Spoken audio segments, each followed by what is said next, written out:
I never imagined that a routine rescue would turn my life upside down. My name is Kieran Voss, a human engineer assigned to interstellar salvage missions on the fringes of the Andrus sector. My work typically involved fixing derelict ships, recalibrating outdated warp drives, and occasionally saving lives when accidents happened in deep space. That day, I answered a distress signal that seemed almost ordinary, a small research vessel drifting near a collapsing asteroid cluster. Boarding the ship, I immediately noticed it had sustained severe damage. The hull was riddled with impact scars, and emergency lights flickered erratically. Inside, I found a single occupant, an alien woman, unconscious, her sleek armor scorched in several places. She was stunningly regal despite the injuries, with silver-blue skin that shimmered faintly under the emergency lights, and eyes so vivid they seemed to pierce the darkness. I got to work immediately, repairing life support, patching her armor, and stabilizing her vital systems. It was meticulous work, each adjustment potentially a matter of life or death. Hours passed in tense silence until she finally stirred, her eyes slowly opening, revealing a depth of awareness and intelligence that startled me. "You helped me," she said, her voice melodic yet firm. "Why?" I shrugged, wiping grease from my hands. "Because you were in trouble. Someone had to do it. It's what humans do." Her gaze lingered on me, analytical and almost amused. "Most humans are reckless, selfish. You are not." "Maybe not," I said lightly. "Or maybe I just got lucky." She studied me for a long moment. "I am Selara," she said finally, "and I do not forget those who save my life." I nodded, expecting perhaps a simple bow of gratitude or a nod. But Selara did something entirely unexpected. As I prepared to leave the medbay and check the ship's external systems, she rose from the reclined chair, her movements precise yet graceful. "Kieran," she said, stepping directly into my path, "you will not leave yet." My heart skipped a beat. I was just going to." "No," she interrupted, her voice firm but calm. "I have a demand for you. You helped me once. Now, you will hear my terms." I froze. I had been in many tense situations, but nothing like this. Her eyes held no malice, yet they were unwavering, commanding. What terms?" I asked cautiously. "You will not leave the ship," she said simply. "None till I deem it appropriate. You are under my protection and my authority." I blinked, trying to comprehend her words. "Wait, are you saying I'm not free to go?" "Precisely," she said. "You saved me when no one else would. That action binds you to this ship, to me. It is customary in my culture to honor such debts." I swallowed hard. This was not what I had expected. Normally, a life saved warranted gratitude, perhaps a reward, but not confinement. Selara continued, her tone softening slightly. "Do not misunderstand me. This is not punishment. It is recognition. You are now part of my mission, my journey, and you will remain here with me until the purpose is fulfilled." I struggled to find words, my mind racing. "Purpose, your journey?" Her gaze softened, though the authority remained. "Yes. My people are at war with a rogue faction in this sector. My ship, my crew, my mission, they depend on me. And now they depend on you as well. You have skills I cannot ignore." I realized then that this demand was not arbitrary. It was born out of necessity, tempered by respect for my abilities. Still, the weight of her words pressed on me. "Do I get a say in this?" I asked cautiously. Selara's eyes glimmered, almost amused.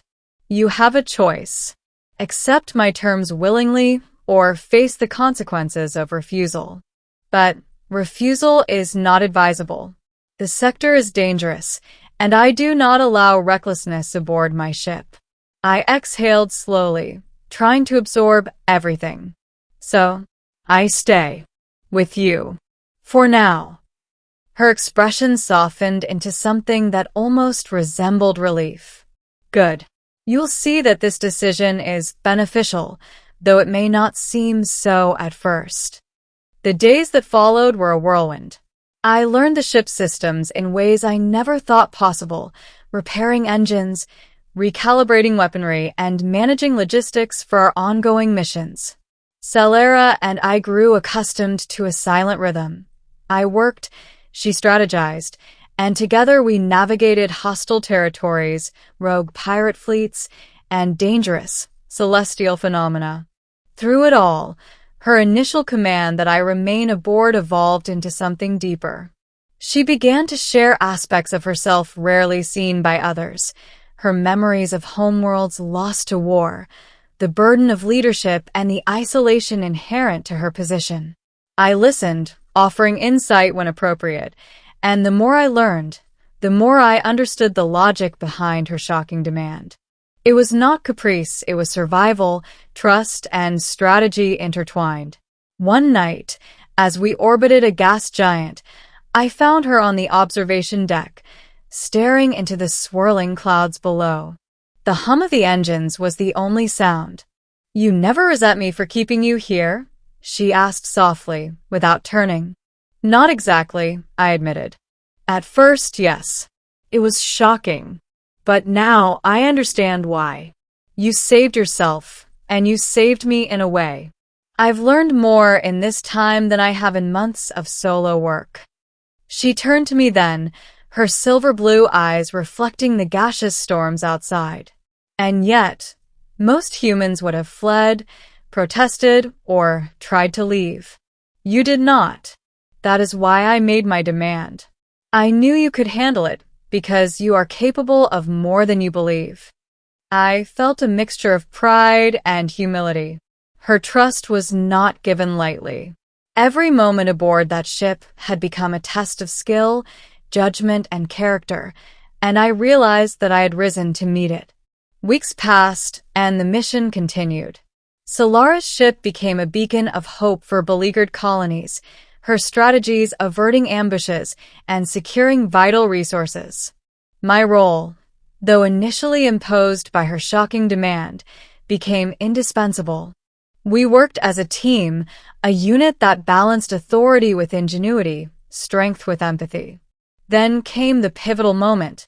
During an encounter with the rogue faction, our ship sustained heavy damage. Shields failing, engines offline, the hull threatened by plasma fire. I was forced to make split-second repairs under extreme conditions. Selara coordinated defense protocols while I crawled through damaged conduits, rerouting power, and stabilizing the reactor. When the crisis passed, she approached me, her usual stern composure softened. "You saved us," she said simply, her voice carrying gratitude rather than command. "Not because I demanded it, but because you chose to act." I realized then the true meaning behind her initial words. Her shocking demand had been a test, a measure of character, and ultimately a gesture of trust. By staying, I had not only helped her, but had become part of something larger than myself, a mission that transcended personal ambition or fear. Ending. As the ship emerged from the nebula, fully operational and free from immediate threats, Selara finally allowed herself a small smile.